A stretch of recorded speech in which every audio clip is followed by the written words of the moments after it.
Good morning, everyone. It is Friday, January 10th. This is episode 29 of the Three Body Problem. I have with me my friends Juanito and Costin Raiu, checking in from Bucharest and Washington, D.C. How are you, gentlemen? You, Just getting more into this like limbo scenario we seem to live in, where we keep repeating the same horrible situations over and over again, and nothing quite seems to improve. So good times, exciting, good times. positive And times. on that note, let's start right there. We have very fresh news of an Ivanti OD already exploited in the wild against this Ivanti Connect Secure product. What is this product, Costin? Is it a VPN? It is a VPN, and I guess we were joking, like, is this like a new 0 day, like a new 0000 day? Because like we've been here, how many times we've been here? Like, yay, another one. Yeah, it feels very much like we're repeating the same things on the podcast over and over. We discussed this in the pre-call here. It's like the podcast is starting to become kind of repetitive. The news here is that they patched two vulnerabilities, CVE 2025-0282 and 0283. And only one is being exploited. According to their information, only one is being exploited. It was funny. News. If I may inject a comment here that Florian described it in a very funny manner on X. He said, if you do an IR with a company, the first thing, it never hurts to ask, do you guys have Ivanti? And they say, yeah, why? Well, just in case. And later, you can send them links to these blogs. And I told you, you see, I knew it from start. I knew it from the beginning. It's a good bet. It's a good bet. And there's absolutely no downside to it, right? Because eventually there'll be a new 0 day. You know it. It'll be a new one. We've got some reporting from Mandiant. Mandiant published this report that you're seeing on the screen here. For the folks watching this, you're seeing it on screen. Mandiant was pulled in to do the analysis of this.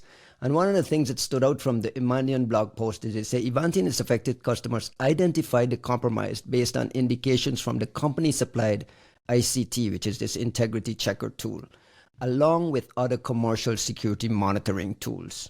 That stood out to me because, Juanito, when we discuss Ivanti and a lot of these network device things, you've repeatedly said there is no inspectability. There are no tools to do this. Do we have any guesses about what these other commercial security monitoring tools are and how they were able to detect this?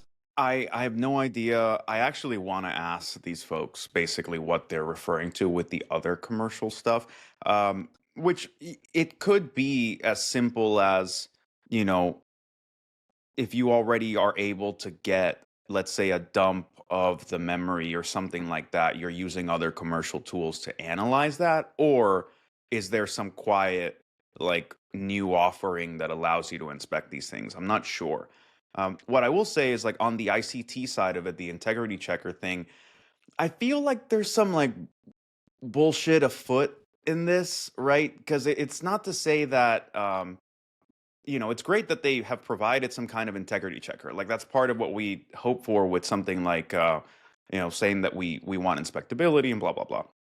I don't know the terms under which you get this integrity checker. I don't know the terms under which you can use it. But what I will say is, if you look really carefully at the Ivanti advisory itself, they basically say, like, it only works as of this particular version. And the best thing you can do is just like update the firmware and like wipe the device and like update the firmware and start from scratch.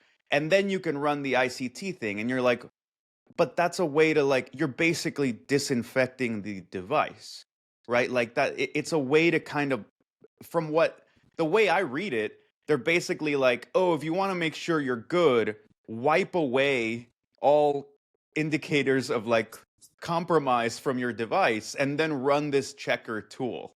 And like, I'm not saying that that's like the way they necessarily are angling it. It's probably more about how the tool works and what you need in the firmware. But there is definitely some like fuckery afoot here where you go, you clearly are not prioritizing knowing whether you have been hacked already. because they're basically just saying, oh, if you want things to work well, just blast everything away and start over, and then you're good. Which is, it's kind of insidious in a way that's like particularly disconcerting to me. I'll get to the ICT in a little bit because there's another bit of it that doesn't make sense to me. But Costin, I just want to go back to you on this commercial security monitoring tools that they mentioned. Any guesses at all as to what they're referring to? Is this when you say commercial security monitoring tool, it suggests to me that there's something that you can buy that in addition to this ICT, you can put some layers of things there to do some checking and to do some spotting of threat actor activity. What do you think is happening? Is this your Proxmon thingy? I was saying that what they're referring here is redirecting things like syslog to a SOC or to another cloud monitoring based system, which can analyze the syslog and potentially warn about, let's say, suspicious behavior. So I mean, when it comes to appliances, I think this is one of the most powerful and, to be honest, one of the few things that you can do, right? You can try to redirect the syslog from that appliance somewhere else and hope to spot some unusual signs of malicious activity in the syslog. I mean, this is what I am doing myself for pretty much all my network devices. Everything I have around, like routers, switches, I just redirect everything, all the syslogs to a central server. And I try to perform analysis there. I use, like, just to name a practical solution, I use Wazoo, which is a nice option. But What I is have it? also Wazoo, Wazoo, Wazuh, Wazoo. Oh, never What is heard of this this? thing. Yeah. It's some people may call it like it's CM, Open but to source be honest, XDR. it's more than CM. It's definitely a more, like, it has an IDS, it has other things inside, so it's pretty powerful. You can redirect the syslog and then to a machine, and then the Wazoo agent running on that machine will look at the syslog events. I've seen Wazoo finding interesting things like crashes, reboots, application crashes, obviously, suspicious things. So that's one of the things that I'm thinking about that you can do with these network appliances. The other one would be SNMP based monitoring. So leveraging SNMP to look at, I don't know, if there's new users being created or things like that, anomalous activity. Unfortunately, nobody can guarantee you that any of these tools will spot the malicious activity. You can only hope. You can never say for sure that, yeah, if we do the Wazoo syslog SNMP thingies, we'll catch the hackers leveraging their 0 days against our network appliance. There's no guarantee for that. Right, So but you should be only doing this, hope. right? You should be adding multiple layers of Absolutely. things now that you know that this thing, it's very, this inspectability is difficult. You should be setting up multiple layers of. Yeah, I would do multiple things. I would never leave the Ivanti devices exposed on the internet by themselves. I will always put them behind another firewall and kind of try to limit the amount of ports which are exposed on the internet, and then I would log the hell out of them. And the logs, I would keep them outside of those devices. I would try to save them in a separate network, so-called out-of-band network logs, which is again what I'm doing for myself. Totally separate networks for logging traffic, packets, net flow, and so on. And whenever something happens, even if your Ivanti device is compromised, the hackers wiped all the traces and everything, you may still have the syslogs and you may still have the network logs, which could allow you to potentially figure out when it started, how it started, and yeah, things like that. Is that a trivial task to parse those logs and figure out what happened post incident, or is that I know are what there you're tools for asking. that? Because people buy these things, it's like you buy and forget. So you Yeah, buy you buy it and you dump your logs everywhere, and then what do you do with it? This is a magic. This is a selling point of all these things, that you don't have to worry too much. I mean, I have money. I want to spend money and to sleep well at night. So they spend money, they buy these things, and sign the pledge, and then they don't sleep well at night, I guess. Or they sleep until they don't. Speaking of signing the pledge, I might add that Ivanti was the very first to sign the pledge. That seems to work. It works. It's very, very efficient. I want to Much come back to pledged. this. I want to come back to this ICT, this integrity checker tool. I'm reading from the Mandiant report here. It says recent versions of Ivanti Connect Secure have a built-in integrity checker tool that periodically scans the file system to detect new or modified system files that may be indicative of system compromise. Perfect. It uses its manifest during the scanning process. But the first thing that pops out is that the attacker immediately circumvents it. In an attempt to circumvent it, the threat actor recalculates the SHA-256 hash of the modified this upgrade file and inserts it into the manifest. So like it feels like, hey, use this integrity Listen check. to how fucking stupid the design of this thing is. It's just like a hash checker. Like it's not like the files are like signed. It's not like you're checking like some kind of like digital signature that means it came from Ivanti or whatever. They just made a fucking list of hashes for what the default thing is supposed to be. And clearly they're not even protecting that list because the attacker can just add the hash into the list. And then the Correct. ICT goes like, oh yeah, it's good. Like, how fucking dumb is this? Well, this is, if I may comment, this is, I think, 90s level security. This is how we were Right. doing things in the 90s. And the other thing which attracted my attention, because it's another 90s kind of a vibe. So we're talking about two CVs here, right? 2025 282 and 283, and they say a stack-based buffer overflow. Yeah. And the other one is a stack-based buffer overflow too. And like, come on, we are 2025 January, and we're still talking about stack buffer overflows in this network appliance. I mean, So this there's is, no again, 90s it- vibes. There's no ASLR. Like there's clearly no like stack guarding. Like none of the things that have been developed as like what are considered sort of like base level exploit mitigations are enabled on any of these fucking devices. And I think that's ultimately that's why like the CEO hostage video for Ivanti works so well, right? The ROI on the development of that video is just excellent because it's been 9 months and you can just keep reposting the same fucking video over and over again and it's going to keep paying off with their heartfelt apologies. But like the obvious thing here is there are no proactive technological attempts to like button shit down. It's just continuing to plug the holes on the hull of the ship with your fingers. And they're just going to keep doing it indefinitely. And we've consistently been picking on Ivanti, but it's the same across the board. If you go to the CISA known exploited vulnerabilities list and you start looking for these network devices and these VPNs and so on, it's like across the board, all these vendors are dealing with the same memory safety issues, the same old stuff. I want to pivot quickly to the Mandiant blog on this Ivanti thing because we got some IOCs, we got some Yara rules, thankfully for Mandiant. We don't get it from Ivanti, but we get it from Mandiant. And we have some attribution. Costin, what can you tell us about the attribution? Is it reliable attribution, quality of the IOCs, Yara rules? I'm sure you went over it. What do you think? Like how you put me in the spotlight, knowing that I'm a fan of Mandiant attribution, right? According to you, Mandiant attribution is the best. It is. Maybe not here.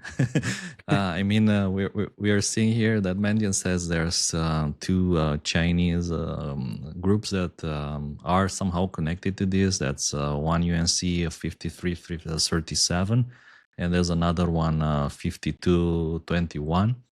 And the funny thing here is that I don't think I've seen this before, at least not publicly mentioned, that the fact that UNC 5337 is a cluster of activity says with moderate confidence to be part of UNC 5221. So it's an UNC within an UNC.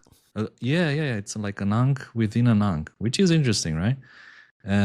So to me, that immediately attracted my attention.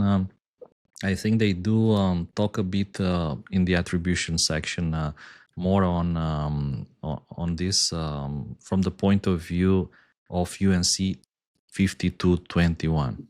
Sorry about it's tongue breakers, the big numbers, right? And I think that there was another interesting report which covers some of this activity. Remember when we discussed this little lamb Vulti or Vultea a couple of episodes ago? That's pretty much this stuff. Like it is somehow those guys kind of got a heads up that this was coming, or somehow they had a hunch. And actually, that research and that release about the little lamb Vulti, it kind of overlaps with this cluster of malware that they are talking about here. So I looked a bit at the Yara rules. I ran them on my systems. They're all solid, of course, kind of things that you'd expect from Mandiant. Unfortunately, there's not many samples. I think some of them are still missing. We don't have them, but nevertheless, it's good. I mean, we have IOX, we have Yara rules, we have information, and this is like things that people can use to dig deeper, learn more, find if they've been compromised, things like that. It's China, right? Mm-hmm. Again, according to Mandiant, this is Chinese activity, and again, And China, and they got there through this connection to this Spawn ecosystem of malware, Spawn Ant, Spawn Mole, Spawn Snail, SSH multiple backdoor, tools. That we've previously seen used by Chinese. So the attribution you feel is a little solid here? I see what's interesting here that I really wanted to mention this, that this cluster, they're not targeting Ivanti only, right? So they're like, for instance, in the past, they were targeting Cisco, if I remember correctly. And to me, this is, it's interesting because sometimes these groups are like really specialized. When you have a group trying to find 0 days, remember, like in the Sophos appliances, or they're working on a specific platform, then they kind of become experts in that and they focus on that. So it's good to see probably what they mean here. Like these are the Ivanti specialists within the larger umbrella of that Chinese threat actor. And what I see, like my conclusion from this whole story is that Chinese actors, they finally understood what probably everyone else understood decades ago, that network devices are the best because there's no security, 90s level, no stack protection kind of measures.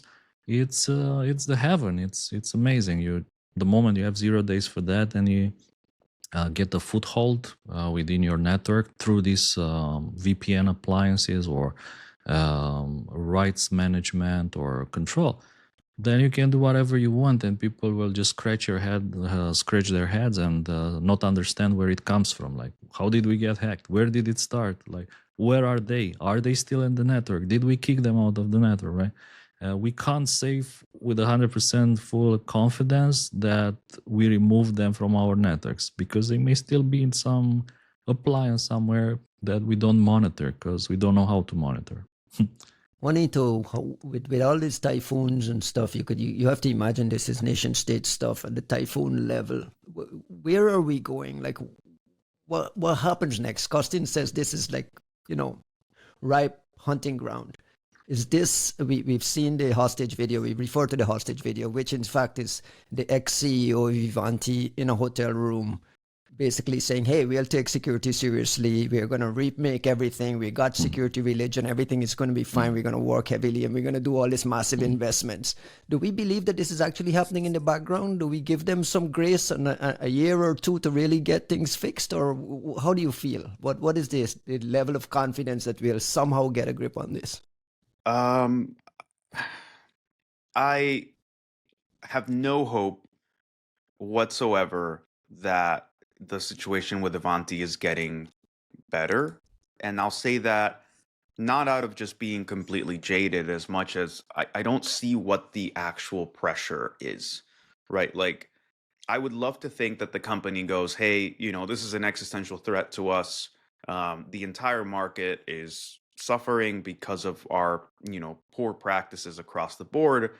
Maybe if we invest heavily right now, we will be the market leader in a year and a half by virtue of actually being like more secure and able. And I think that would be like a healthy, medium to long-term strategy. But this is not a time for mega companies to take on medium to long term smart strategies. They're almost all thinking on like as short term a time scale as possible. So in that sense, that this is where I go back to like my umpteenth rant about like misaligned incentives, which is, I know that we shit on the pledge all day long, for good reason, but the reason that we do, or at least that I do, is that that was such a clear moment for applying sensible pressure of some sort, right? Like whenever you say people should pay with their pockets, we know that that's a very disingenuous statement when there are no other options on the table. So what you really have is, okay, when the market is dysregulated and like just in such a sick place, normally that's when you get some type of regulator or some kind of market alliance or some sort of certifying organization or somebody who objectively comes out and says, this is bullshit. You have a low quality product. You all have low quality products. And like, fine, don't like, let's not keep ranting about regulation. How about liability? Right? Like, I would love a lawsuit that establishes a sense of liability for, hey, just to pull a random name out of the hat, Pepsi got hacked by the Chinese because of this of an Ivanti appliance. They had an amazing network that was perfectly secure. They had logs, they had everything, but this Ivanti shit on their perimeter opened the door and they lost access to their formula. Not that anybody wants the formula for Pepsi. Pepsi, I was but just going like, to say. yeah, this, fuck it. But like, anyways, so So you you're get that. And my point being, like, I would love to see a Pepsi lawsuit against Ivanti that says, hey, fuck you, we paid you, we did our best, we were on it, we hired the right people, we put all the right appliances, we monitored, and instead you like left us in this sort of completely porous open environment, and look at the material damage to our company. And like, I think that's the last bastion of, where I hope to sort of salvage some sort of accountability and pressure. But it is dependent on something that may not be an option at all, which is software liability, and like sort of this notion that you are actually responsible for what you cause in those environments. But like, that's what I'm waiting for. Without that, the notion that Ivanti is just choosing to fix itself, or Cisco, or anybody else, it seems massively optimistic in a way that I'm not ready to give them. At the risk of boring the audience, Costin, I want to ask, what is the alternative? If I want to make a decision with my pocketbook and say rip Ivanti out of my network completely and go here, where do I go? I don't go to Fortinet because they're also in the list. Where do I go? Again, I think it's this kind of catch here, that people who buy these appliances, they just want to take my money and just, I want to forget about it. Like, I need my network to simply work. I don't want to bother myself with settings or configurations or syslogs or virtual machines, WASAC, Bro, IDS, things like that. But you're being popped on a monthly basis. At some point, you got to do something.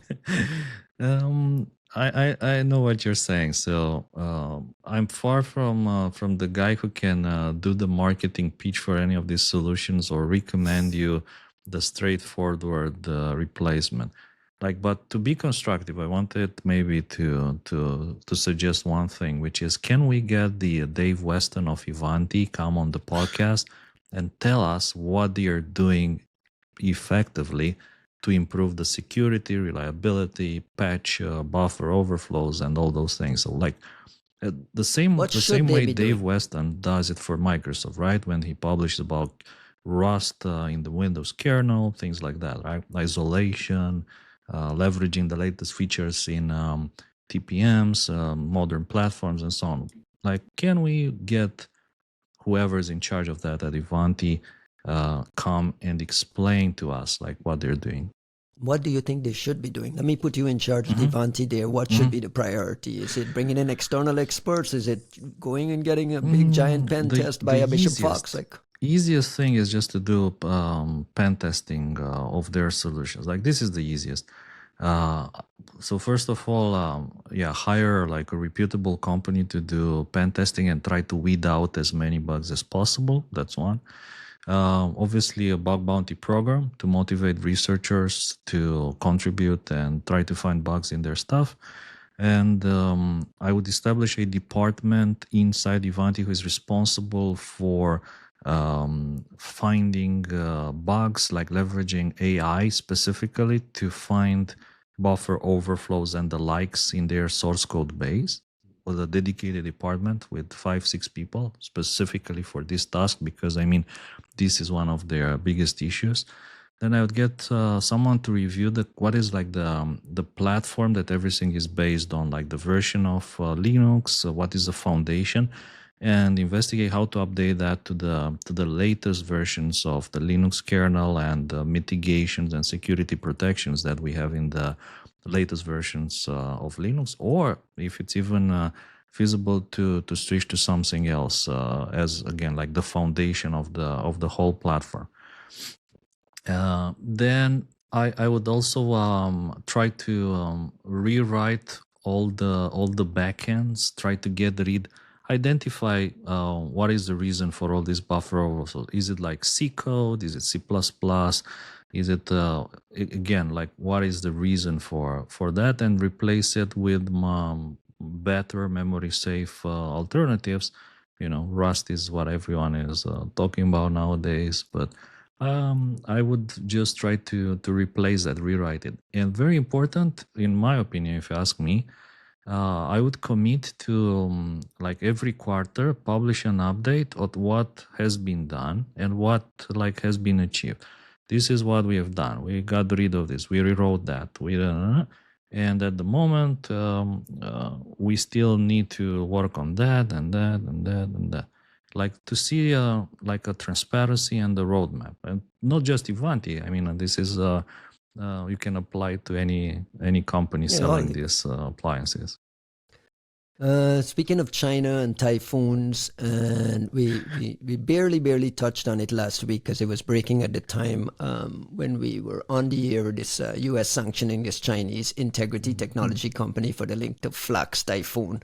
With all this typhoon activity and China activity, do you expect to see a lot more of this OFAC sanctions coming down the pike for some other companies? Juan?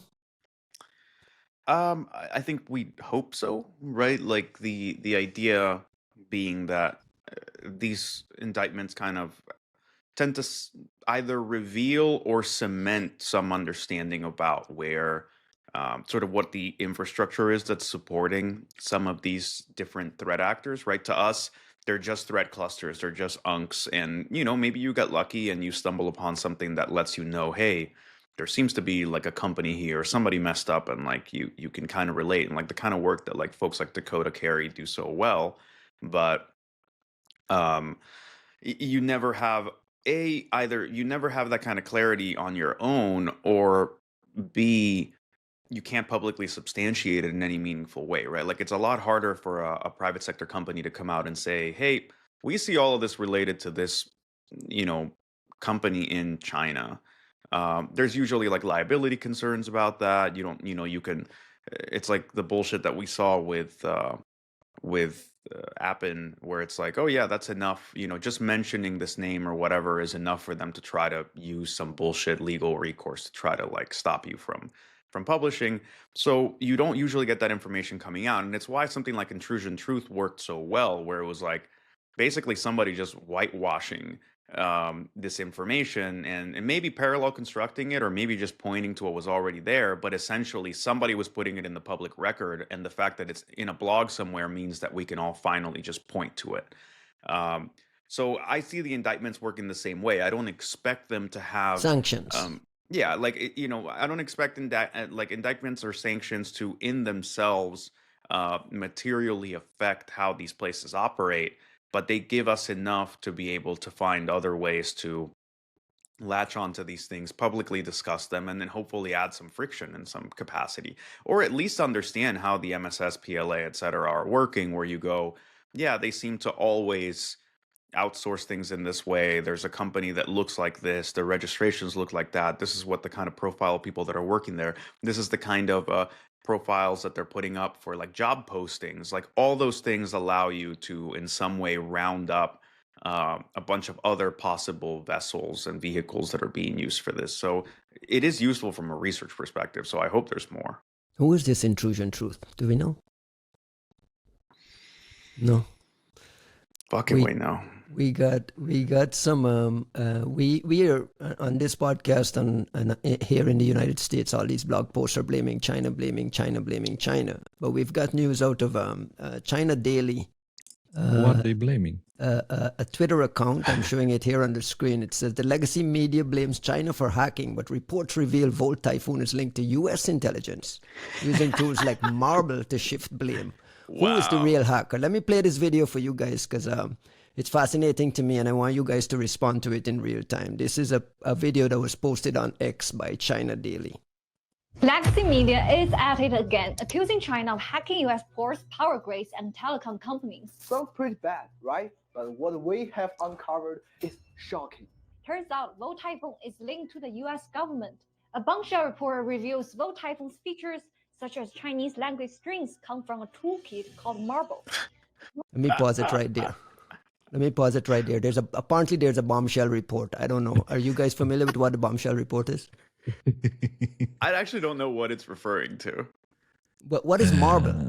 What is Marble? That's a good question. By the way, Marble is a library that was originally leaked by WikiLeaks, I think in the Vault 7 sets, which was allegedly used for false flag and string obfuscation.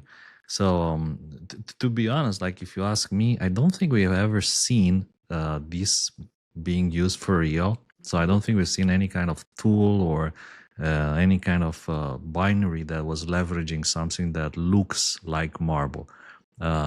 So it's a bit funny that they would be using this story from almost 10 years ago, if you want, to somehow shift the blame from Volt Typhoon, which again, nobody's saying, right, that there's Chinese keywords or strings inside the tools used by Volt Typhoon, right? There's like no such claims anywhere.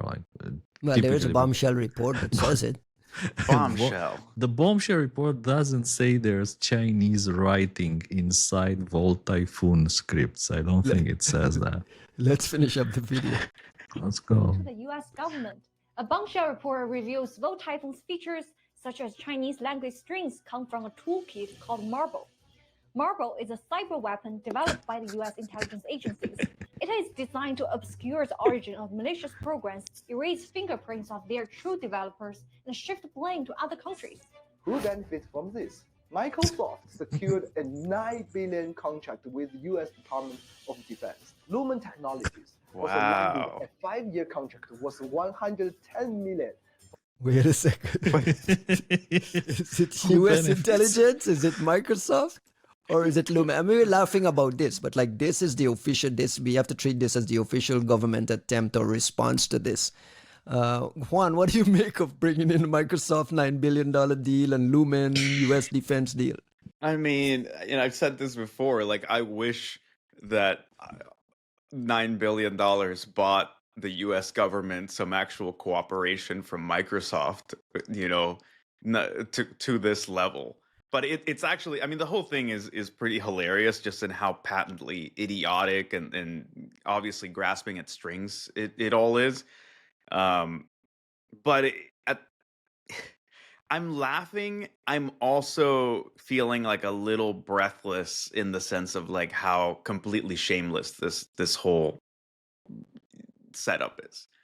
Like, there's no, I don't give a shit what your I hope there is a bombshell report just to be able to like, highlight and quote like how poor the reasoning has got to be behind this. But this is just straight up innuendo at this point in a way that makes them look fucking stupid. And this is the argument that we had before with that publication that was going off about Dakota Carey's research and how like we don't take threat intel seriously out of the Chinese, and look at how much they've contributed to all this research about Stuxnet like fucking 10 years ago. And you go, yeah, but then we see stuff like this coming out, and none of you, like, there is no Chinese company that will come out and say, actually, China Daily, like, what you're saying is stupid because of X, Y, and Z. And we all know why that's not happening, obviously, because it would, fly in the face of the party line. But that's precisely our point when we look at the Chinese threat intel companies and teams and say, yeah, we can't take you seriously at the level of anybody else, right? Like, at least out of Russia, we've seen Russian companies come out with research about Russian APTs, and Russian companies come out and say, yeah, this is, this claim from whomever is kind of spurious. We've never seen so much as a hint of that coming out of the Chinese research team. So yeah, I'm sure you have brilliant people. At the same time, whatever sort of tongue biting is happening over there doesn't make you look anywhere near as good or objective as you want. And this is a prime opportunity for Tencent or 360 or whomever to come out and say, actually, slow your roll. This is fucking dumb. Yes, you could argue this, that, and the other and on legitimate terms, but this argument is fucking stupid. But just last week, we talked about being naive to suggest that China doesn't have the ability to do much better. Like, why is it so amateurish and rudimentary and almost like comical when we know for a fact that they have the technical chops to do it? Is this just kind of a political top-down, we're going to just stay quiet? What do you think is happening there? So, sort of claiming that this is some kind of like conspiracy, sort of top-down sort of thing, entails a level of like overt coordination that I think is more nefarious or more planned out than it actually needs to be when you live in a place like this, when you live somewhere that is this sort of restrictive and punishing and fascisty. You also get a certain amount of self-policing that is enough, right? Like, we're not saying that every threat intel company in China is collaborating for this disinformation campaign.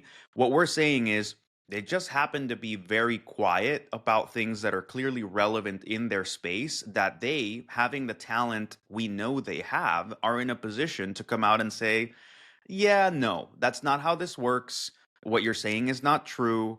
There are real instances of the US hacking the Chinese, and there are real instances of misattribution, but no, that this is a stupid tabloid story. And the fact that they all stay quiet, we can all understand why in that government and that regime and living in that place, you are not going to take your life in your own hands and decide to go correct the China Daily story that seems to follow the party line as you would expect it. But that also means that we don't get to respect your objectivity and contributions in the space. So you have to pick one or the other. Let's continue. Microsoft secured a $9 billion contract with U.S. Department of Defense. Lumen Technologies also landed a 5-year contract worth $110 million from the U.S. Defense Information Systems Agency. Volt Typhoon isn't a cyber operation, it is a disinformation campaign. A small group within the US power structure is manipulating taxpayers and Congress to enrich themselves. It's a disinformation campaign by someone to enrich themselves. Like, I mean, this really strains. I don't know what to say. Closing thoughts on this video, Costin? You're taking deep breaths. Well, first of all, shout out to our friend Will Bushido Token, who sent us the video to comment. Go follow him on X. That's Bushido Token. What can I say? It's interesting to see this kind of disinformation videos claiming to expose disinformation, right? And I think that it's interesting that where does this obsession with the marble framework come from? This is not the first time, by the way, that they're trying to redirect attribution efforts. I think Russians have in the past also leveraged this marble framework, like as an example of why Russian operations may be something else, right? Based on the strings alone. So I think whenever you see signs of someone using this as an example, it's typically just a very poorly engineered attempt at spawning new disinformation, fake news campaigns to misdirect attribution efforts. We've also got news out of Japan. The Japanese National Police Agency published an advisory on Wednesday accusing the Chinese hacking group of targeting and reaching dozens of government organizations, companies, and individuals in the country since 2019. What was the name of this campaign? Mirror face. Mirror face. What do we know about mirror face? Is this what do we make of this, and what's the attribution? What's the quality here? So this is, by the way, it's another interesting situation here because so mirror face, I think the ones who have also published about this are Trend Micro, who call it Earth Cache. And what is interesting here is that the use of this load info malware, which has also been associated with the APT10. So if you're kind of wondering, is this mirror face APT10? I think nobody can actually say that for sure. So for instance, in one of their VB talks, Trend Micro says that they use the term APT10 umbrella. So they think that this Earth Cache or mirror face is maybe a subset, one of these subsets of another thingy, so related to APT10. Now, APT10 has been targeting Japan and a lot more for many, many years, like a long, long time. They've been around for again a lot of time. The public, the Japanese report here mentions 200 cyber attacks over the past 5 years. I mean, when you say a long time, longer than 5 years?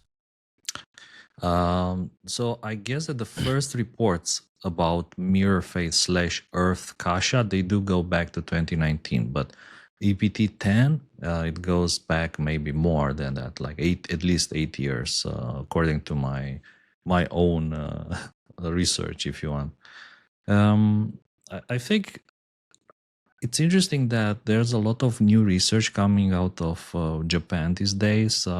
Not just the Japanese government, but there's a lot of very good Japanese threat intel companies. NTT, for instance, has a research group that's been publishing a lot. Itochu, they're also pushing very, very good, solid research on Chinese attacks. And there's a lot happening from China targeting Japan these days, a lot. It takes the form of supply chain attacks. It takes all sorts of different interesting attacks, like, for instance, targeting update mechanisms of certain Chinese or Japanese language text editors. So targeting Hangul and these word processor type tools, yeah, right? like those kind of things for Japan and for China that are being used in Japan. Or even like Wi-Fi style attacks, similar to the one that Volexity and Steve Adair was talking about.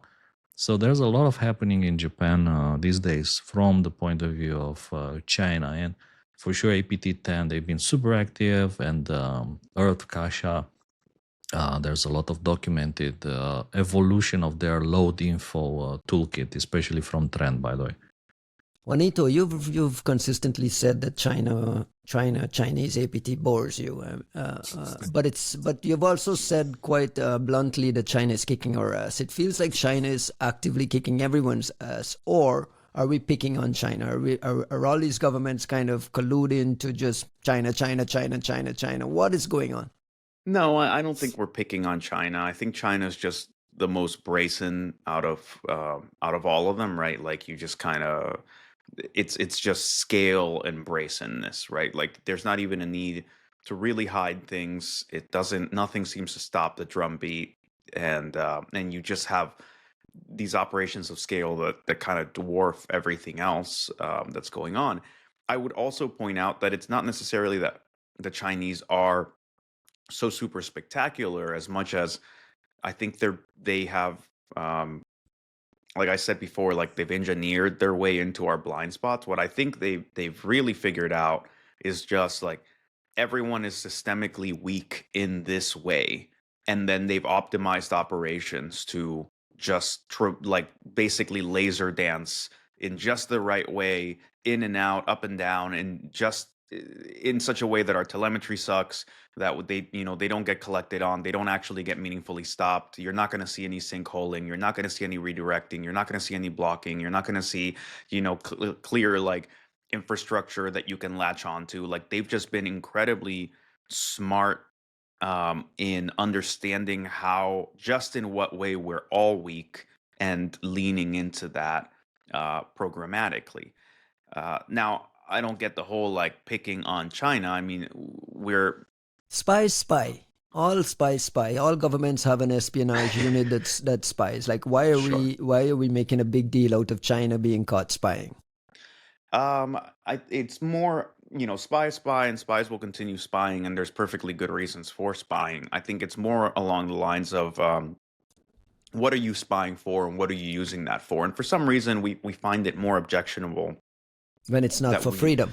Yeah, when it's not for freedom, when it's for like economic warfare of sorts. But I mean, it to me, in my very rudimentary understanding of like Chinese 5-year plans and how their whole like manufacturing endeavors and general economic planning goes, there's been an understanding that this espionage, at least the economic espionage, is a key tenet and a key pillar in how they're meant to succeed, right? You have all this manufacturing capability, you have this cheap labor.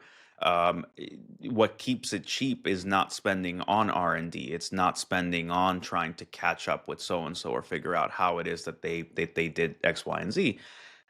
So I think what's interesting about it is seeing A, how brazen it is, while also B, how like clearly established, systematized, entrenched a part of the the way that this government and this sort of general country structure is propped up on that notion.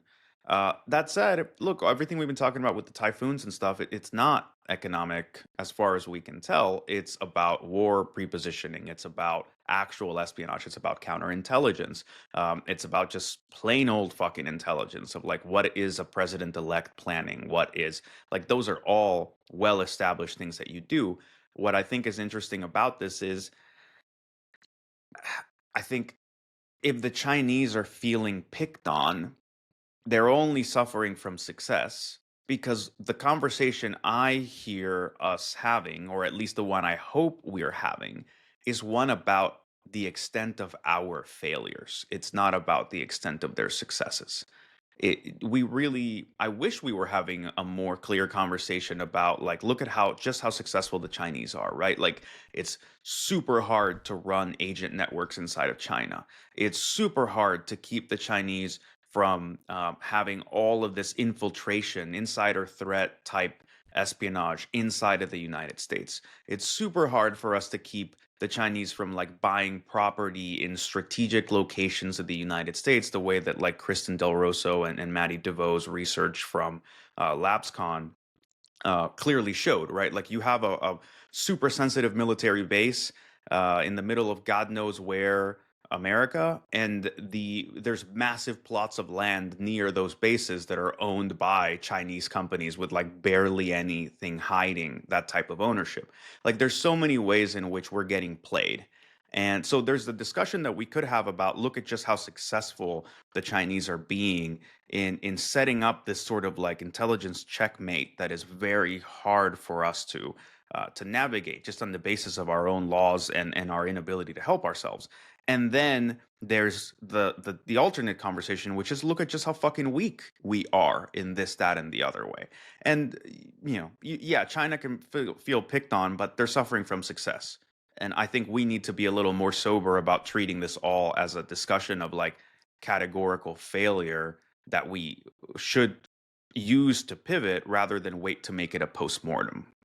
Do you have a thought on the incoming administration response to this? Because they're going to be we're 10 days away from inauguration of a new administration that's actively aggressive against China on tariffs. You expect this to kind of be folded into a lot of those diplomacy efforts upcoming? What is your feeling on how the new administration treats this? So, I have a very specific way of thinking about this administration, this incoming administration, which is actually that um, I think of it as like grifter city, which means that I can't predict how these things are going to play out. I can tell what some of the usual dog whistles are going to be. And like China is an easy drumbeat for this administration, right? Like there's very little reason for them not to come down on China or treat them as categorically evil and categorically bad, which I think is narrow-minded in the sense that the US and China have a symbiotic relationship. And that's what makes it so complex, right? If we were talking about Vietnam, you go, yeah, Vietnam has some manufacturing, but if Vietnam were to vanish off the face of the earth tomorrow, God forbid, it's not like the US finds itself like without any kind of mooring in trying to figure out, oh my God, the place that we relied on to make everything has suddenly vanished. What are we going to do? Right.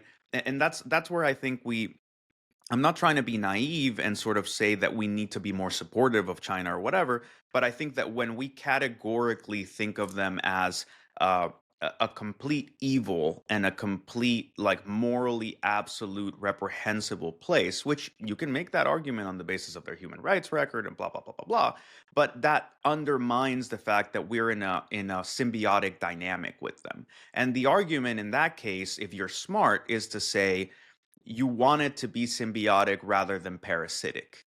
And that's not something that we are handling very well. What the US is not, like, every conversation about China fails to account for the fact that if China, like, were hit by a meteor tomorrow and disappeared, we would be mega fucked a bunch of different ways because we are reliant on them for all kinds of manufacturing that we cannot just snap our fingers and replace. Like, it would take a categorical change in lifestyle, change in production, change in import-export dynamics, change in everything to suddenly account for a non-existent or non-functioning China. So that's where I see us being not like I see us being a bit smooth-brained in how we consider them, how we talk about them. Um, that said, you asked about this administration, and my problem with them is not what they're willing to do. Um, it's not what they're going to say they're going to do. It's the fact that what you get with this type of administration is, like I said, grifter city. Like, what con man, what convenient person finds themselves in a position to suggest whatever harebrained scheme they think is the right way to go? And that's not all categorically bad. I've heard stories of specialists in given areas who were able to drop off a proposal in just the right office during the previous Trump administration.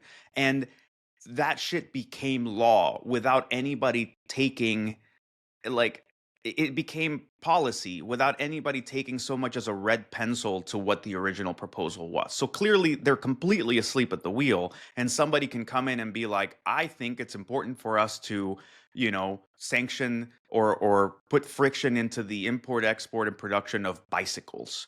And you go, oh, we never would have thought of that. But it's like, oh, this is a major economic tenant. And like, I thank Dmitry Alperovich for this story. And you go, this is like, that's actually brilliant. Like, that's something that somebody who understands very well what's happening in China and where it's going to hurt them has decided to, like, put this forth. And they happen, and because there's no barriers, no friction, no pussyfooting, nobody sitting there gatekeeping, this clever thing has made it out to sea and become policy. But the fact that there is such little gatekeeping and there is such little discernment can also mean that Rudy Giuliani or whomever, like, what other random idiot happens to be in the room, can also push an absolutely idiotic idea, like, let's tariff this thing that we have no, like, homegrown alternative to. And you go, well, that's just fucking stupid. But that's also an idea that will make it out to sea because there is no discernment. So my issue here is it's a fucking free-for-all. What is going to happen with China? I don't know. Tell me who was in the room at the time and what their brilliant fucking clue was and, like, what they decided to do. And that's what happens when there are no adults in the room. Like when Bolton looks like when that walrus looking motherfucker is the most adult looking person in the room, that you're in trouble. And that's what's going to happen next. It's like we just don't know where things are going because we know what they care about, but we don't know how they're going to decide to manifest that. But there has to be a response though. You can't publicly be saying the Chinese are living all up in our telcos and listening to all our phone calls and downloading all our text messages, and we just kind of go on, we move on with some sanctions. Like, I don't know. Costin, you have a thought on how the US responds to this? I think first of all, it's probably not just US, because I think it needs to be a more global answer, like the kind we have seen, for instance, with Huawei in the past. So just to tell you a story, about a decade ago, we wanted to buy a Cisco switch for a maybe less sensitive network. And that Cisco switch was like really expensive. Typically Cisco equipment is super expensive. And our hardware provider, we told him, man, that's expensive. And he said, like, listen, I have if you want that, we have an alternative. We have a Huawei switch, which is 5 times cheaper and faster. And we're like, no way, can we test it? So we got it. Yeah, it was faster. Clearly, it was much faster. The hardware was amazing. It was 5 times cheaper. We ended up buying it. We deployed it. I think that maybe it hanged once like 2 years. Like in 2 years, it hanged once. We had to manually reboot it, and then it worked fine. But we are seeing the same kind of analogy nowadays. Just this week, I saw a big advertising for a Chinese electric car called BYD. Maybe you guys are familiar with that. Have you seen it in the US yet? No, there are no Chinese electric cars here. No? They're pushing very hard in Europe. Rivian. We do have some, right? Rivian is Chinese? I thought Rivian is a U.S. company. No. Rivian is a U.S. company with factories here in the U.S. I'm pretty sure about that. BYD. Google this. BYD. So there's like this huge advertisement of Chinese electric car, BYD, which is all over Europe. It looks like a Porsche Cayenne. It is a Porsche Cayenne. It's copied. It looks identical. Maybe it's 2 centimeters longer, something like that. Oh, wow. This is a BYD. So they have like a lot of different models, but the one that I saw, it looked just like a Porsche Cayenne. And it was 33,000 euros. The electric Porsche Cayenne is like 5 times more expensive. I stand corrected. Rivian is an American company. My mistake. Yeah. So we don't fact check, but we need to fact check on that one. We'll at least try. Yeah, Costin, go ahead. I asked some people like, hey, would you buy that? It looks amazing. It has a 1,000 kilometer autonomy. You can drive 1,000 kilometers with it. It looks like a Porsche Cayenne. And people who own these cars, they say they're formidable. They're amazing. And it kind of reminds me of that Huawei story. Like the hardware is good. Maybe it will hang once every 2 years. So the pitfall here is that, being much cheaper, the only risk, and everyone's saying like, but like there must be a catch. What do you get? Like telemetry, they're recording all your trips. What are they doing? They can remotely lock your car, or maybe remotely brick it, or can they spy on your conversations in the car? And how is it different from Tesla, though? That's what I meant. Like Tesla, Elon Musk can unlock your Tesla. Yeah, if we just had this issue here in the the Las Vegas incident from New Year's Day. Tesla remotely opened the car. Tesla was able to give law enforcement every stop that the guy made on the way to all his charging stations. So everything is recorded anyway. This is the future. And there was this story also about a contractor, like a subsidiary of Volkswagen, who leaked like the history and the locations of all the electric cars from the Volkswagen group. And again, the question is, why are they recording all the locations? So they're tracking wherever you go, wherever you stop, they're tracking that. So I guess the issue here is that what China is doing, it's cheaper, perhaps sometimes more like modern hardware, better, faster, whatever you want. The only solution is tariffs alone in the U.S. will not fix it. Only maybe tariffs everywhere, like European Union, coupled with the U.S., with the great state of Canada, with Greenland and the Gulf of America, Panama and the Gulf of Panama America, Canal. and American Panama Canal together, putting tariffs might make a difference. But otherwise, we are no longer 2012 when China was stealing technology and trying to create replicas. It feels to me that we are in a totally different position when sometimes these are, let's say, on a pure capitalist market, the solutions are more attractive, if you want. So that's the true issue. And this is active all over Latin America, all over Africa. I mean, Europe. I'm from Guyana. In Guyana, we have Chinese Huawei equipment being deployed at scale there because of this. It's cheaper, it's faster, it works, and they simply can't afford American technology. So I mean, if this is the future, Juan, we're going to continue to have this boring conversation about China on the podcast every week. Yeah, I mean, to the extent that what we're trying to espouse as foreign policy are effectively unfunded mandates, right? Like going to these different countries, and we've talked, like I said, we talked about this before, right? You go into a place, you say, hey, Huawei is garbage, and it's part of like Chinese hegemony, and you shouldn't buy their stuff. You should buy this stuff instead. And like these people look at you and they go, this is a $250 million project to get cutting edge technology to an African nation. We didn't have $250 million sitting around. We don't even have $50 million running around. The State Department is going to come and offer me $20 million to spend on US tech, however they see fit, which isn't going to be mindful of like what the grifting economy in its realpolitik pragmatic form, how it actually works in Africa, Latin America, and so on, where like greasing palms is a part of doing business. So you're complicating the use of that money, and you're offering me 20 mil compared to the Chinese who just showed up here and said, oh, yeah, this $250 million project, we'll give it to you for half, and we'll finance that half over 35 years on like natural resources. And we'll send you all the people to build this shit. And you go, I mean, it's not a contest. Like, there's no discussion to be had. It's, do you want 5G and cloud or not? It's not, do you pick between this thing and the other? So like in that sense, the US and like Western alliances were never going to succeed in Africa and Latin America, because all they've done is like finger wagging instead of actually logistically making things possible.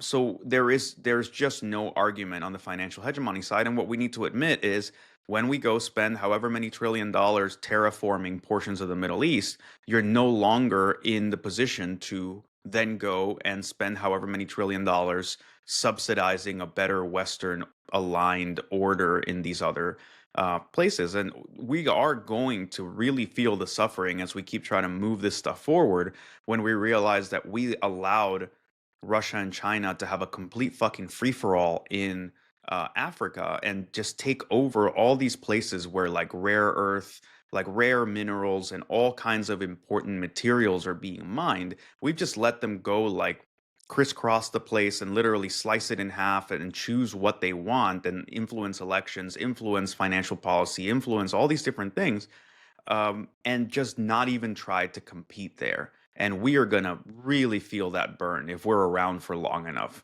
to figure out how that's going to impact us. I got one more story here, just staying in China, just so we can close the loop on this. Is a new report out of Threatbook on APT-32 poisoning GitHub and targeting Chinese cybersecurity professionals and specific large enterprises. This is a Southeast Asian APT group, Ocean Lotus. Do we know who is behind Ocean Lotus, Costin? We know. It's a Vietnamese team. So they've been around for some time. And what's the story here? So, I mean, one of the top targets for Ocean Lotus / APT-32 have been Chinese government and Chinese companies and Chinese researchers. I think it's kind of an interesting variation here. so what they were doing in this case, they published an interesting exploit, I think for Cobalt Strike it was, that was poisoned with a Trojan, and then they seeded this all over Chinese cybersecurity forums so that the Chinese researchers would actually download, play with it, and get infected. APT32 is a kind of, I think it's an interesting fish, and they've been around for some time. Even I think, if I'm correct, leveraging 0-day. So they were leveraging 0-day exploits. I don't think they were developed by them, but they were acquired or purchased from other tools, from other groups, or from other exploit vendors, if you want. But it's kind of, funny to see how the trophic chain looks like. China is spying on the US, Vietnam is spying on China, and like so on and so on.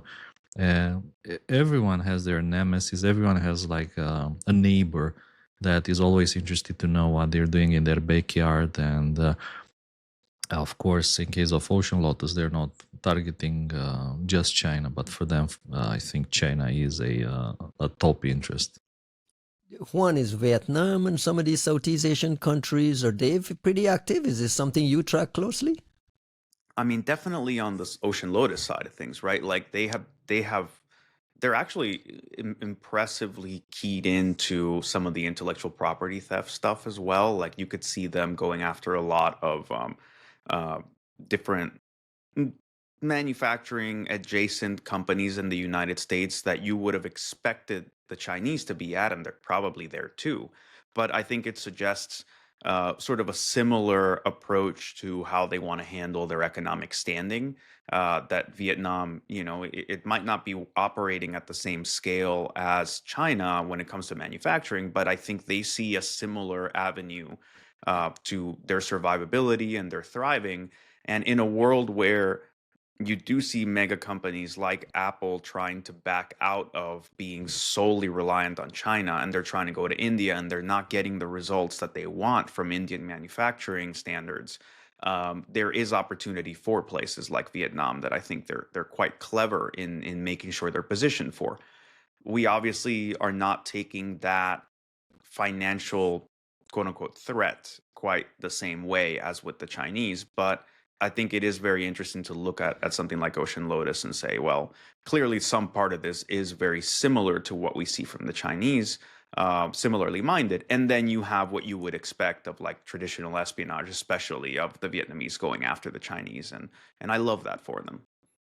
Costin, we got a handful of IOCs here related to Ocean Lotus attack, C2s. Have you been able to look at them? What do you make of the quality of what Threatbook put out here? Oh, Threatbook, by the way, is a Chinese threat intel company, and I think it's one of the more, let's say, serious ones, in the sense that they are not hyping things up like others, that have been sanctioned by the US do. So from that point of view, Threatbook, I think they are on top of things. They do publish things like this against other companies, in the sense that they find it before others, which is quite impressive. And I think that over the time, I've seen Threatbook publish other research that was quite interesting. So, I mean, again, no objections from my side. It seems like super, super interesting stuff. And like I said before, it's good to see a bit on the research capabilities of Eastern security companies, be it China, Russia. It's interesting to understand what their capabilities are, how often they find things, how they find these things, and the fact that they really do care about them and who they care about. In this case, yeah, obviously China cares about Taiwan, they care about Vietnam, probably they care about India, obviously, and the US. If you're not in China, do you care about these IOCs? Do you want to go hunting if you're not Chinese? For sure, because Ocean Lotus is known to target entities outside of China, not just China. So I wouldn't be surprised if they try this in other places, or if they will try that in other places. Very good. I want to pivot to a story out of Watchtower. on government backdoors. Pretty interesting research. Commandeering expired domains used in backdoors allowed them to hijack over 4,000 systems and intercepting communications between compromised systems and abandoned backdoors for minimal cost and effort. $20 domains. Juan, you looked at this research. What do you like about it? I mean, I don't love the tone and the memery of it too much. Like, it seems so like very satisfied with itself in a way that maybe it's a little too much. But you know, we'll take it for what it's worth and like sort of its own value, which is to say, it is very interesting to see what you can do with all these sort of zombie infections, right? Like when we talk about targeted attacks and sort of the emphasis on targeted attacks having been sort of the staple of what made something advanced.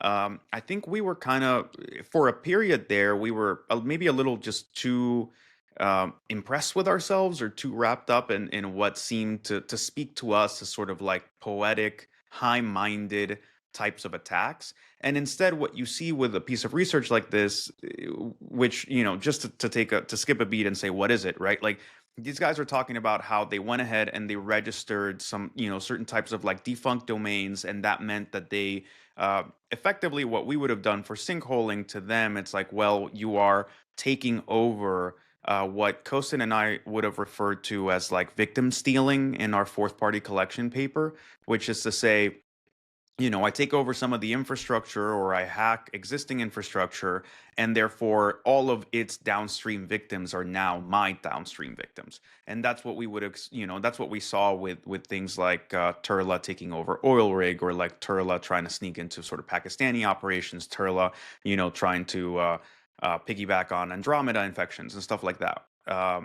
Now, I think that there is a more nuanced point to be made about just how much is out there that is just casually infected with non-targeted things. And I think folks kind of undermine and like laugh that kind of stuff off, right? Like, we'd always talk about, hey, there's a shit ton of devices out there that are still infected with Conficker, and people will laugh and be like, ha, Conficker, so fucking old, how ridiculous is that? And you go, yeah, that is ridiculous. But also it says something about the state of security and the fact that like there is nothing about security as a state of homeostasis, as like a thing that you return to as something that's just guaranteed. That doesn't actually happen. It doesn't actually exist. You don't just wait and the computer heals the way the body heals, and you just kind of move past a given infection. Those things just stay there. And there is a shit ton of value to be gotten out of going after these old school type ops, these old school botnets, all these things that have just been left behind, especially when you try to like disinfect or curtail some of these infections the way the FBI has done so many times, of like just kind of squashing one piece of infrastructure, squashing one existing mechanism for how these things are infected and managed, but leaving all of this zombie shit just living in memory, living in infected devices and whatever. And then somebody comes in this case, like sort of a couple clever folks with a nice blog, but it says so much more about what's out there to be gained by just being clever enough to understand the infrastructure, go, oh, here's a weak spot, I'm just going to go hack it, buy it, redirect it. And now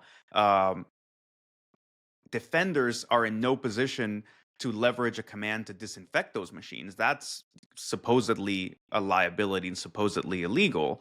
But attackers are in a perfect position to just go and take that shit over and go, hey, here's my 200 new infections that I'm now going to leverage in some strategic fashion. Costin, do you believe Watchtower are the only folks came up with this idea and doing this, or you think nation states are already there, like Juan mentioned with the Pakistani piggybacking thing? Well, first of all, we did some internal research on this about 10 years ago. I think I made a presentation around 2016, maybe 15. Maybe some people still remember it if they're listening to... Name? What's that? Remind me the name of that project? It was a presentation I did in Amsterdam at one of our meetings. I think that probably you were there as well, Ryan. I think it was before Juan's times. But this was like one of the things I noticed as I was investigating compromised infrastructure. There was a web shell in there, and the web shell had an encoded payload that would send the login and password to a remote.cn domain, like a Chinese domain that was expired. So registering the domain, you would get pretty much the location of all the web shells that were backdoored. That it was thousands of cases like that, absolutely insane. The other case, by the way, which I remember, is of the NSA developer that infected himself with a smoke bot variant, and it came from a keygen for Microsoft Office. And at the time of the infection, someone else took over the CNC from that smoke variant. So it was no longer the original people, but somebody else. So just imagine how many of these smoke loaders from keygens are out there with their CNCs expired. And imagine how many Gold and people actually GATAC, download them. Not those, like, let's say, fake or infected keygens, right? With gold, but with many other things, like even like commodity stuff like the smoke loader, which is super popular. Andromeda, super popular, and taking over that again. It happens. It has been happening for a very long time, including, I think, by nation states. So if you download keygens, if they're infected, the worst thing you can do is just disinfect it and move on, because in reality, something much worse could have happened. Is there follow-on research to be done here from this, or is this? Well, I was thinking, like, myself to collect a bunch of older keygens, like from, bless you, from 5 years ago, something like that. And try to run them in sandboxes, see where they beam up and see which expired domains. And again, sinkhole, maybe with the help of our good friend Silas, and see how many people are actually still infected out there, or could potentially be attacked this way. I think that would be interesting as another dimension of this pure web shell research. This abandoned infrastructure is not an issue, Juan, that's going to go away, right? I mean, this is a recurring thing that we can expect to see more of. Yeah, no, for sure. There's no way that goes away. You actually don't even want it to go away in some ways, because it's a corollary that goes hand in hand with what we do as far as like sinkholing, redirecting, and what folks like the FBI have taken to doing for the sake of like trying to break up operations, which is also why the takedowns tend to be so shitty. Like if they don't actually listen to the researchers and do it carefully, they'll lop off like a half portion of what the infrastructure, like some connecting node in the middle of things, and then you go, well, but that means that somebody else can come in and sort of revive this or take it over in some other capacity. So in some ways, I would even say that some of the takedowns we've seen before have actually furthered this, like made it even more plausible in some ways.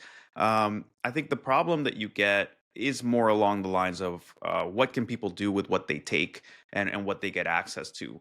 And I think that's an area where we're obviously shooting ourselves in the foot by playing Boy Scouts and saying, oh, look, like there's this massive botnet. We have access to this piece of infrastructure. We could just push one command and disinfect 30,000 machines and then take out this control node.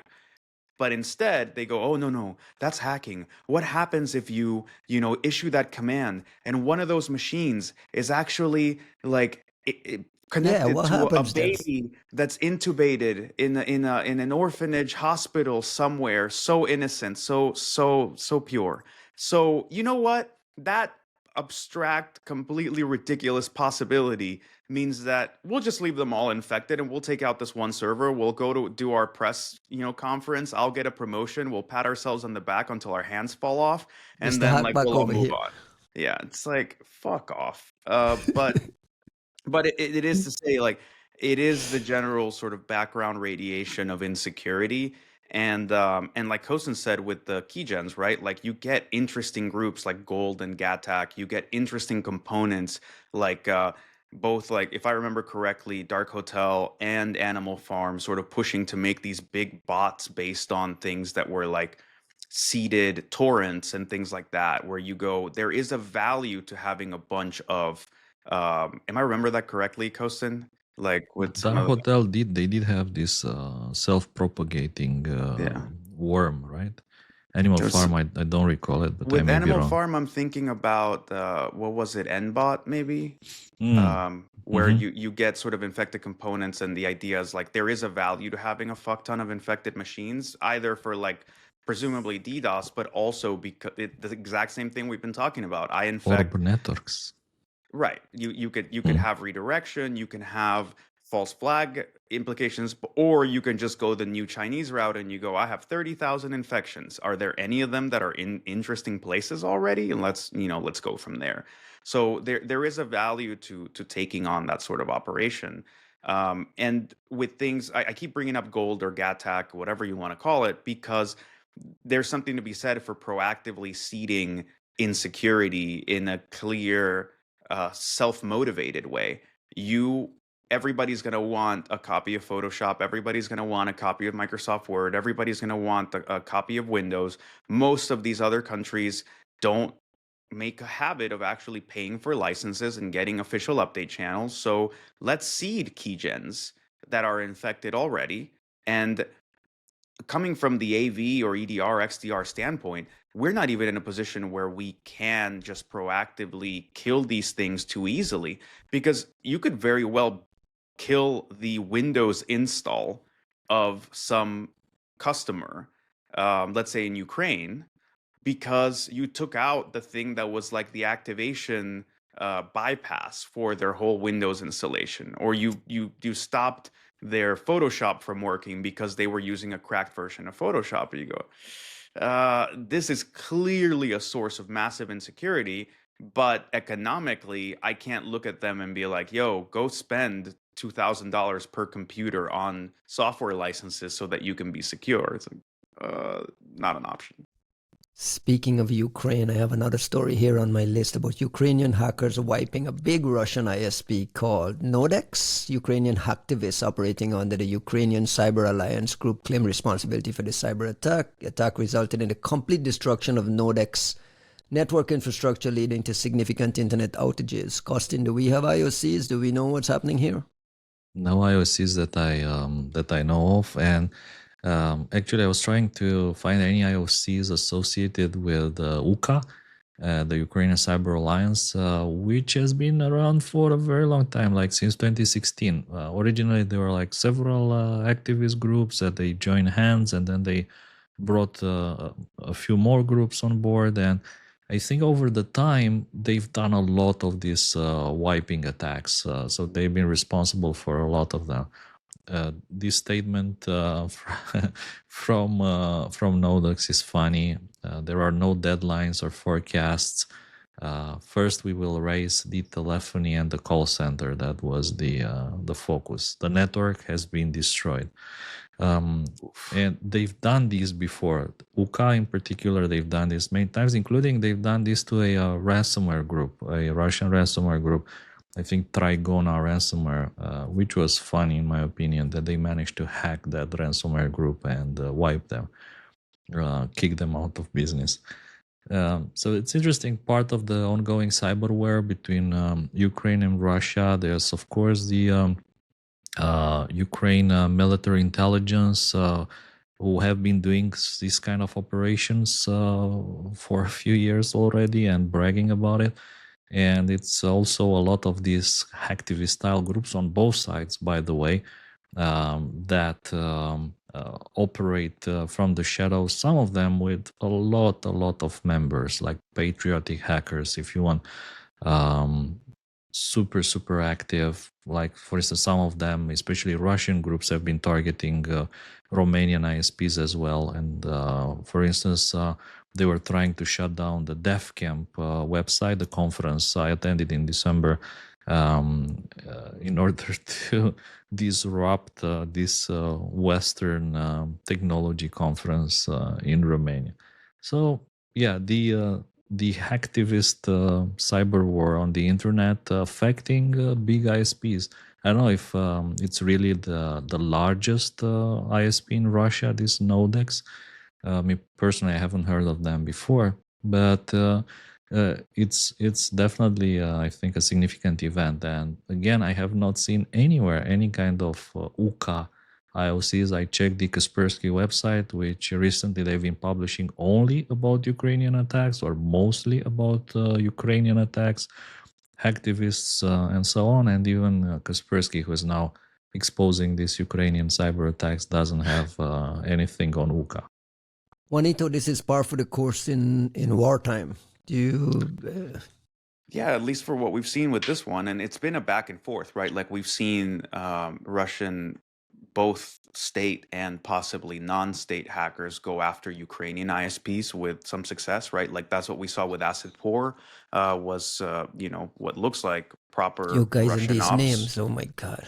Look, man, if you don't like it, you better suggest a standard or an RFC of some sort and set this straight. But that's how I spent, I think, my 4th of July weekend.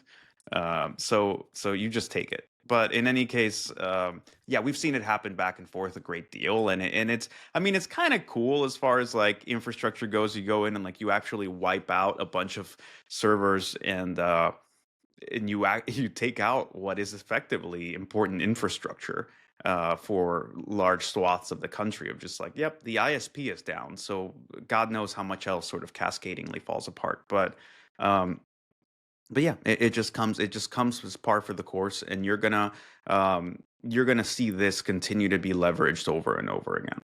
Couple of small stories I want us to touch on because we're starting to go long here. Is a new story from Kim Zetter actually covered this drone swarm stuff that's been kind of floating around the United States, New Jersey. I mean, everyone's like, oh my God, everybody's seeing a drone and no one knows what's going on. No one is saying anything. And she wrote a report on fake radiation readings in New York and New Jersey, in addition to this drone swarm kind of fueling this some sort of nuclear scare.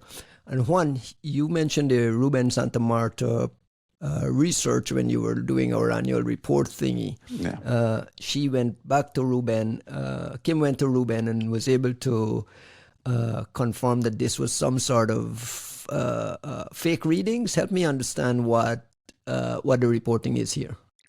Yeah, so what you end up getting is actually something that I think Ruben started to sort of detail in a kind of terrifying way when he put out his own research, which is like apparently a lot of this radiation telemetry, for lack of a better word, seems to be mediated by really duct tapey, MacGyvery, shitty sounding, like very rudimentary sounding mechanisms, like, websites that don't necessarily have like proper auth and like all these different bits of like connective tissue that make it sound like it's more of a hobby project than what you would expect for like monitoring nuclear like radiation in different parts. And to that effect, it looks like folks were able to abuse that like rudimentary system to be able to put in a bunch of fake readings for like effectively radiation spikes in different places.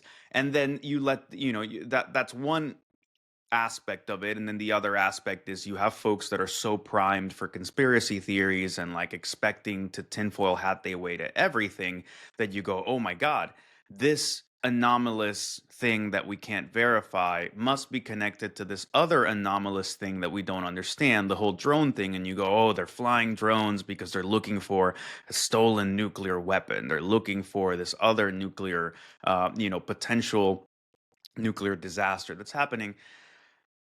I think more than anything, I am more aghast at seeing what the quality and standard of what is fueling something that you would consider as important as monitoring of sort of like nuclear radiation spikes. That's not necessarily the most official system, but just one of the ways that this is done. Then the other side of it is how terrifying it is that we are so primed into this with the whole drone nonsense, which I have no idea. Why do you call it drone happening. nonsense? Because I have no idea what's actually happening here, but I also have, this to me looks like the kind of you don't panic. think people are seeing drones? I'm sure people are seeing things.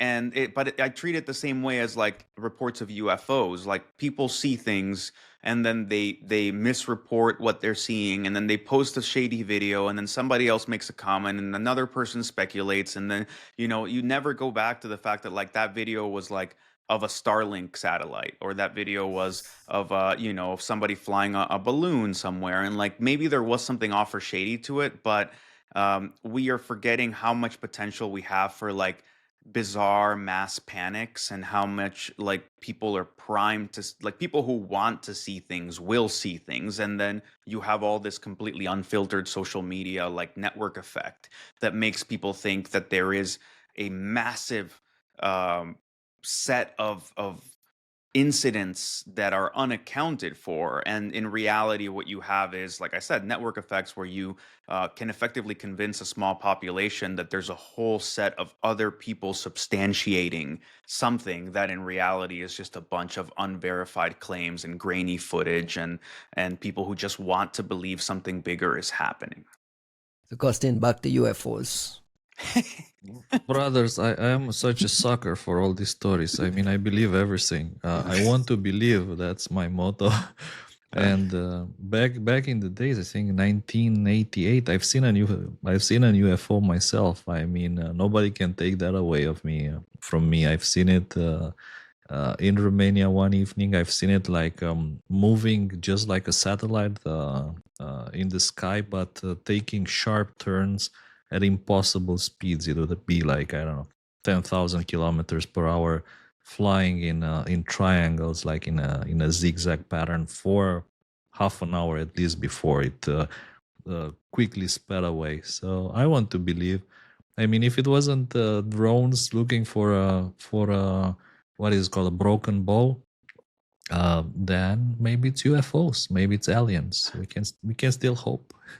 I think we all hope that it's something like that, right? Like that we want to, and that's precisely the point. We want to believe, and I think it's not to say that everything is hysteria and there's nothing out there that we don't already know about. I think the world is actually much more composed of things we don't understand than we'd like to think, as in the sort of like human, very flawed hubris.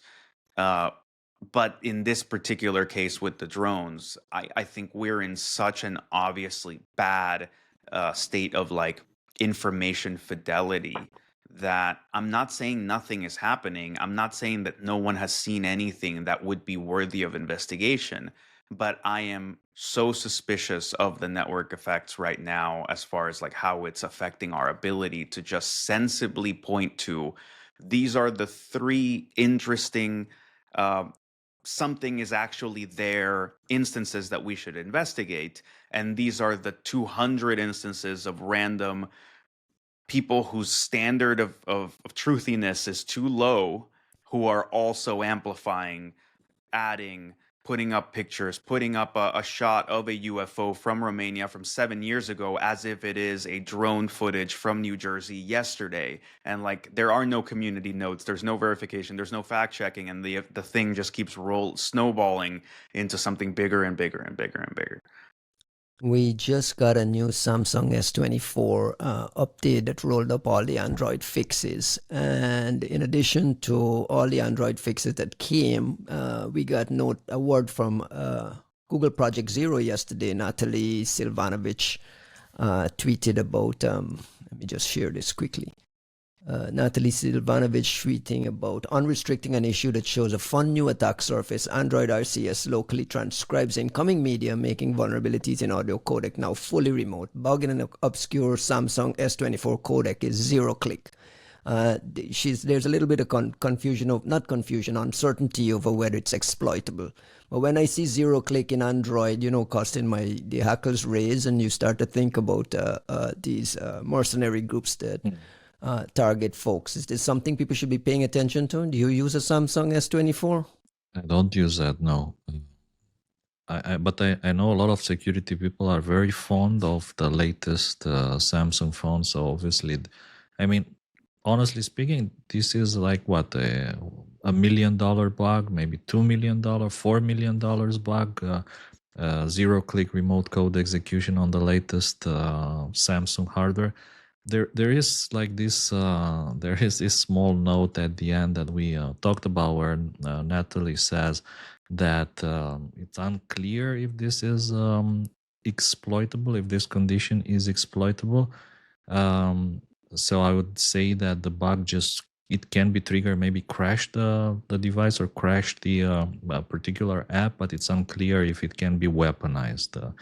I would assume that smart people can eventually find ways to weaponize it, and yeah, if you're using how to call it, commodity hardware like this, like Samsung, if you, for instance, you were targeted as a company massively on iOS and you replaced all your iPhones with Samsung, then I think that you really should care. And this is a good example that it means nothing. If you just switch from iOS to Android, you're just as vulnerable. Nothing changes. Maybe it's even worse because the logs are much worse on Android.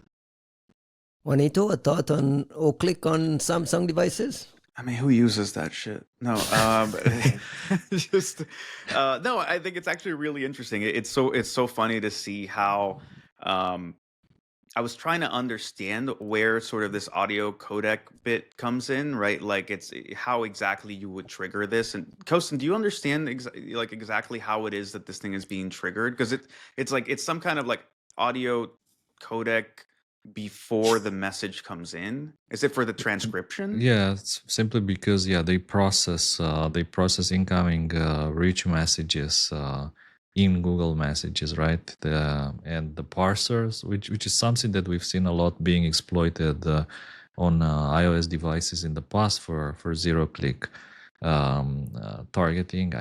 I think it's probably what was driving Natalie and Project Zero to look into this particular kind of things, like similar attack vectors to proven zero-click exploits on iOS.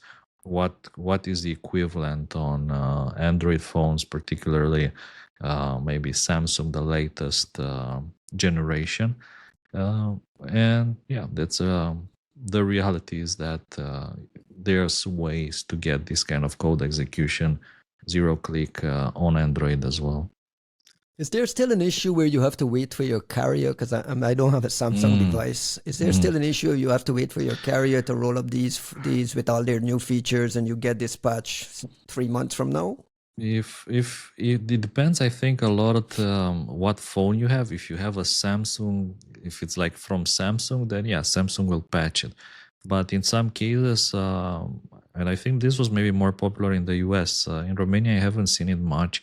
When the carrier was selling you a phone that was kind of a rebranded whatever with their name, so it was even called, I don't know, like Carrier Phone A or Carrier Phone 1, things like that. And then they need to send the patches because it has their logos and integration for billing and everything, so you can see your bill in real time. Last story before we go. Costin, your favorite VPN Mulvad. There's some big news out here. Favorite VPN Mulvad. Tell the folks what's happening.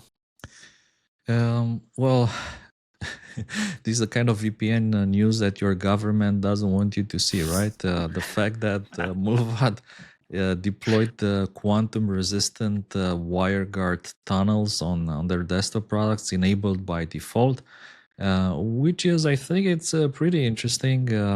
They were actually in the past they were experimenting a lot with the quantum resistant tunnels, and obviously what is the reason to care about quantum resistance at the moment is because people worry that big players, big intelligence agencies are capturing all the traffic on the internet, including like tunnels, and storing them indefinitely until a powerful enough quantum computer emerges that allows them to decrypt pretty much all the traffic. So I think that Mulva, they've been kind of pioneers in this field by caring about quantum resistance. They originally implemented the Crystal Skyber algorithm, but recently NIST finished their standardization efforts, and They put that under a new kind of standard called ML-KEM, but it's pretty much the same again as Crystal Kyber. What I think it was interesting in this story is that Jensen Huang, the new messiah, right? The NVIDIA CEO, stock keeps climbing and climbing and climbing. And he found, I think, a very nice way of getting people to invest more into NVIDIA as opposed to other things by saying that useful quantum computers are like 20 years away. So the moment he said that, the stock market for all these companies like D-Wave, they all experienced substantial declines, like some shares dropping by 40% simply because Jensen Huang said that these computers are just not practical. They're maybe 20 to maybe even 30 years away. US government has set deadlines for migration to... They did. Yeah. Correct. Which is not 20 years away. It's more like closer to 10 years away. Yeah, and I think, by the way, in this field, I think we discussed it before, that China seems to be experimenting and maybe even some people say they have a lead because some of the fastest quantum computers in the world are in China. Their methodology is a bit different. I think a lot of Chinese technology is based on photons. Using that as a kind of base technology, which is a bit different from what the others in the West have been using. I'm still unsure. Like to be honest, if somebody tells you they know why quantum computers work, they're wrong. Like nobody really knows why quantum computers work. We can only guess why they work. So when it's guessing like this 15, 30 years, 20 years, I think that nobody can really say for sure when useful quantum computers will appear. So I wish we'd I'm actually wishing we had put more into the story notes and the prep time for this NVIDIA announcement. I mean, the amount of stuff that Jensen Huang talked about, it was amazing, genuinely mind blowing. The new messiah. And some new products which are like as a desktop level supercomputer for AI purposes. All these things, they look super, super exciting to me. We need to monetize the podcast just so that we can start buying some of this hardware, man. Can we get NVIDIA to sponsor us? Yeah, we'll take an NVIDIA sponsorship. I would be so curious to see if in a year or 6 months, Jensen Huang comes and he announces the NVIDIA quantum computer. That would be hilarious. Leveraging AI and blockchain. We can leave it right there. By the way, this is only available on desktop. They're saying they're going to push it on mobile. This is just a press release that there is no real threat yet, right? And by the way, WireGuard, it's quite an interesting implementation. And there's actually some quantum resistance built into the WireGuard protocol. So you can define some kind of pre-shared keys which offer protection against quantum attacks. So this is like on top of that, like another layer of resistance, if you want, by doing this quantum key exchange through NIST-approved algorithms. If you ask me, it's good that we are worrying now as opposed to just waiting and then trying to fight it like it's an emergency or the fire rate. So we don't want to wait until the Chinese have the 3,000 qubits quantum computer that can break RSA keys, right? We need to start worrying now about it. All right, and we'll close. I just want to close with a quick mention of the Mark Rogers GoFundMe. Juanito, share some quick thoughts on this? Yeah, so I mean, I think a lot of us know and adore Sea Junkie or Mark Rogers, however you know him, as like head of security at DEF CON, and he's been an amazing contributor to so many different parts of the industry and has made so many friends and actually supported quite a few of us. I mean, the amount of when we got the Presidential Volunteer Service Awards. I mean, Mark was a person that was there side by side getting this award as well for the amount of work that he's put forth just on a volunteer basis to try to support all these different efforts for policy, not just in the US, but with the UK and a bunch of other folks. So Mark is an integral part of this community and a very good friend. And he's had a pretty rough year health-wise, right? Like he's had some open heart surgeries, he's had some stuff with his eyes, and then the latest is a whiplash incident that crushed a portion of his spine. And he's an unbelievable fucking trooper for effectively in the process of like relearning how to walk, relearning how to brush his teeth and all. And like he's, of course, as always, CJ is improving in leaps and bounds and really putting the effort into doing things well as he always has. But the reality of what our country is one where I'm incredibly grateful to Katie Vogel and some of the other folks that have really rallied around this and said, we don't need to wait for Mark to get into some horrible medical debt when he's already kicking ass trying to just get back to full function.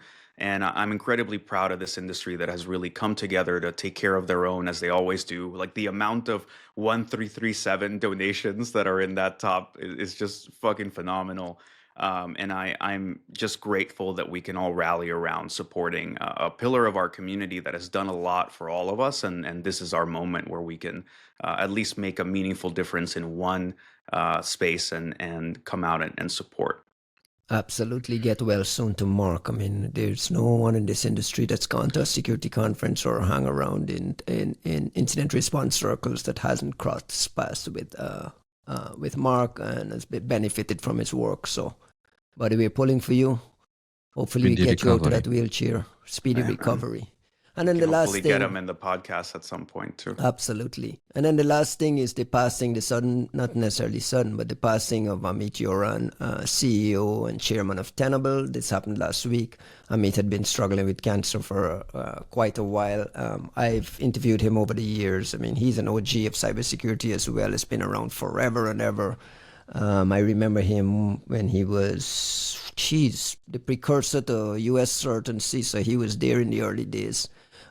Passed from cancer. Our sympathies to his family, his brothers, who we also know in cybersecurity industry, everyone over at Tenable. You're in our thoughts. I don't know. Good to hear that their financial outlooks are still good, though. It's pretty much of a bummer. Tenable puts out a press release on the passing of Amit, and not buried, but bluntly right in the middle of it, you're trying to read it, and it suddenly says, by the way, our financial outlook is still going to be great. And it's like, what the fuck? Like, come on. There has not been a single person who hasn't who's read that and hasn't commented on sort of like the slimy capitalist disgustingness of it all. I was reading it on mobile, and I had a pop-up, one of those bot pop-ups that says, hey, are you interested in buying some Tenable products? And I'm like, dude, I'm just trying to read about the passing of your CEO. So it's like capitalism at its worst. But anyway, rest in peace to Amit. Our thoughts are with his family and friends. I don't do well with bad news, so. Yeah. I think while we're on since we decided to end on the bad news side of the podcast, reach out to your friends in LA. It is amazing just how horrific and genuinely widespread and affecting the situation is with folks in LA. I actually heard from a good friend today who has had to be evacuated from his home. I hope that doesn't actually mean that they lose their home, because it's just such a horrifying circumstance. But look, the videos, it might as well be like, if anybody ever watched that like stoner comedy, This Is the End, which is supposed to be about the rapture happening in LA. The videos look like stock footage from that movie. It is genuinely horrifying. It is. Shout out to our buddy Alex Matrosov, who also had to bail out from LA. The binary office had to be evacuated out to Santa Monica. Alex is in a hotel room in another city now with his wife, trying to piece things together and figure out what the next thing. So, yeah, reach out to your LA friends. It's just terrible. It's just impossible to look at and understand that this is happening in real time. On that terrible, terrible note, have a great week, everyone. Thank you, gentlemen, for hanging in. It's been a long podcast. Just I'll remember, catch you again next week. start every incident with, "You don't happen to have an Ivanti firewall, do you?"